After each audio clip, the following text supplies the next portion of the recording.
Hotham is an exciting project because it shows how brick can be used with restraint and with a quiet humbleness for a family home.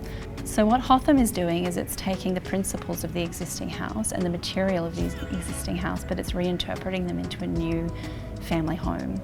The building is quiet and dignified, and it's a dignified response to a heritage home.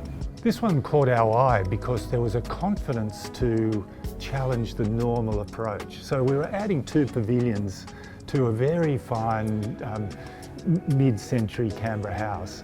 And the architect was confident enough to change the nature of it enough. He understood scale, he understood the shape, the context, but leapt off a little bit and linked these 2 pavilions, framing either side of the house with an enfilade corridor that joined through the entire house and linked every part of it. I'm quite big on context. What I liked about this project was actually the dialogue between the 2 new brick pavilions and the existing house, which also was of brick.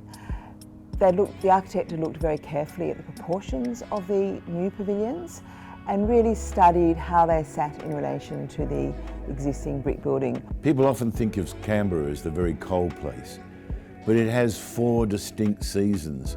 And what I love about this project is it provides a place within the building for all of those 4 seasons.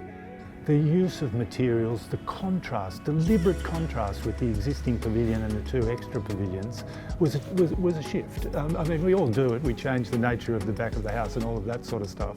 But the nature of having the relationship in scale and texture and size really, and not the nature of the material is very interesting because it worked perfectly. Also, I think the way they had actually used the brick was quite complementary to the existing building as well. What you find, I mean, some of those old buildings actually have quite beautiful brickwork, and in new contemporary brickwork it doesn't always have that sort of depth of, I suppose, the tectonics of the brick. And so the new buildings actually did really have that sense of taking something from the old and bringing it into a contemporary environment.